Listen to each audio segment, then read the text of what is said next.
طالبان ورونو الله عز وجل دلته وایي چې له مسلمانانو سره په ټولو کافرانو کې تر ټولو نه سرسخته دښمن هغه یهود دي. قرآن وایي یعنې د مسلمانانو سره تر ټولو نه سرسخته دښمن یهود دي او دویم مشرکان دي او مسلمانانو ته چې یو څه نږدې دي هغه نصرانیان دي. قرآن داسې وایي. علامه شهاب الدین آلوسی رحمه الله بیا دلته بحث کړی ده چې یهودیان تنه د مدینې یهودیان سرسخته دښمنان ول که دا عام د آیات عام د طالبانو ورونو د ټولو یهودانو په مابین کې ځکه یهودانو دومره تمرد کړی بني اسرائیلو چې ورته حیرانه بسې انبیا یې وژلي دومره ظلم یې کړی. ښه مثال یې اوس عصر ده یعنې تنه غزه تاسې وګورئ طالبانو په دې نن عصر کې یعنې که بالفرض په غربي نړۍ کې دومره وژل سوي وایي والله چې غربي نړۍ خو ټوله دنیا په دا بله خوا راړولې ولی خو دا چې مسلمانان دي کمزوري دي او څوک یې غږ نه پورته کوي یعنې دومره ظلم یې وکړ له خاورو سره یې ټوله یوه غزه خاوره یې کړله. دا د یهودانو ظلم ده بیخي تر حده ډېر لوی ظلم یې وکړ. لتجدنهم ته به پیدا کې اشد الناس عداوتا سخت د خلکو له حیثیته د عداوت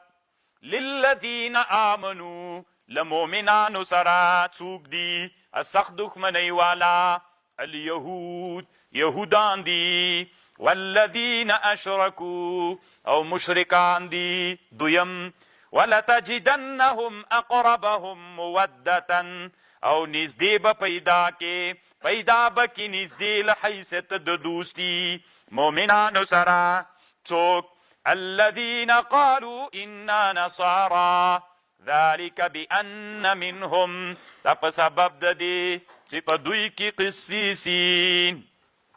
په دوی کې علما د نصرانیانو دي ورهبانا او رهبانیان دي بزرگان د دوی وانهم لا یستکبرون او دوی چې دی کبر نه کوي. طالبانو رهبانیان د نصرانیانو چې ول دوی به داسې عبادتونه کول دنیا یې مطلق پرېښودلې وله ځانونه به خسیان کړي ول یا به په هغه کې کړۍ اچولې وه پیږئ که نه طالبانو هغه کې چې کړۍ واچوې ته یې ادخال و دخول نشي کړلی نو او بل دا و چې غاړو کې به زنجیرونه اچولي ول نو ځان داسې یعنې ټوله توجه یې چاته کړې وه الهیت ته دنیا یې مطلق په ټوله معنا باندې پرېښودلې وله دې رهبانیان ویلې نو دومره ډېر ترهب هم اسلام کې ښه نه ده. وروسته آیتونه راځي د دې آیات نه علامه شهاب الدین آلوسی استدلال داسې کړی ده وی دوه شیانه چې په سړي کې وي انسان کې الله کمال راولي یو تواضع او دویم علم او عمل چې علم او عمل وکې او تواضع وکې دا انسان کې کمال راولي ولو که دا انسان مسلمان هم نه وي ګورئ نږدې من حیثیت مودت نه بأن منهم قسیسین والرهبان نو طالبان ورونو الله دې مونږ کې څوک پیدا کی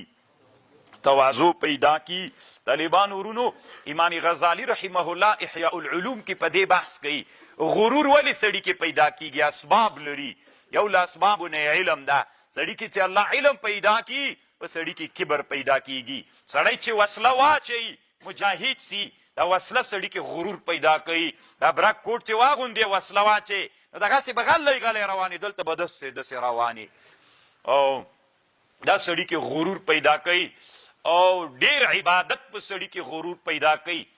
والله چې بېګا داسې سپی غپل که نه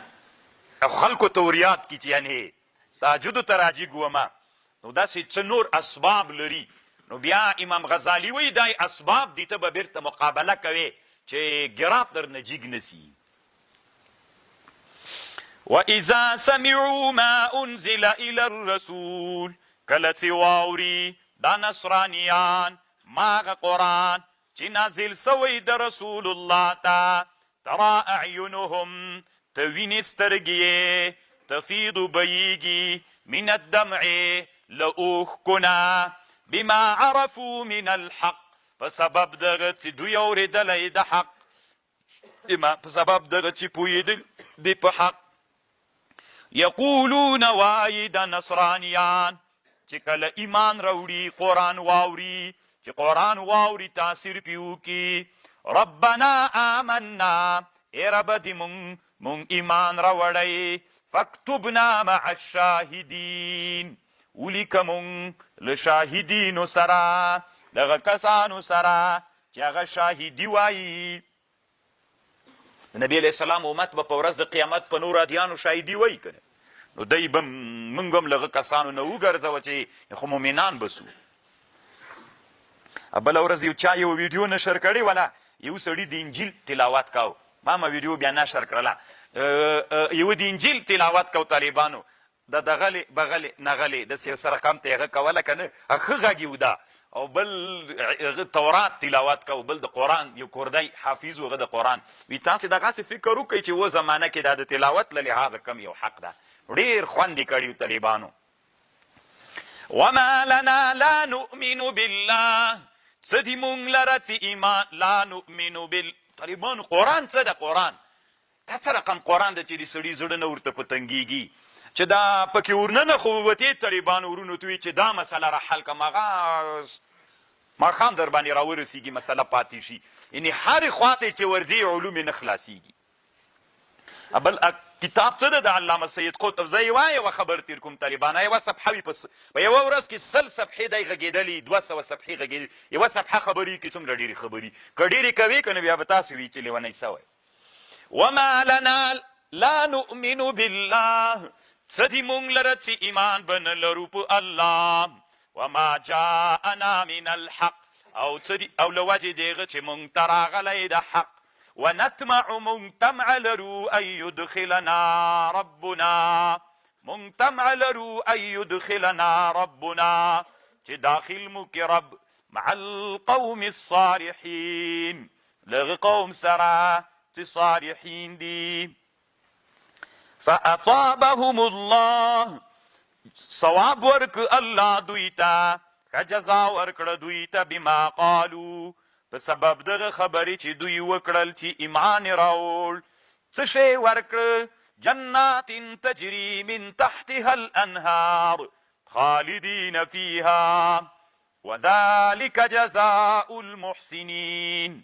دا جزا د محسنینو ده والذین کفروا وکذبوا کسان چې کافر دي تکذیب کړی په آیتونو د مونږ اولئک اصحاب النار اصحاب الجحیم دا خاوندان د جهنم دي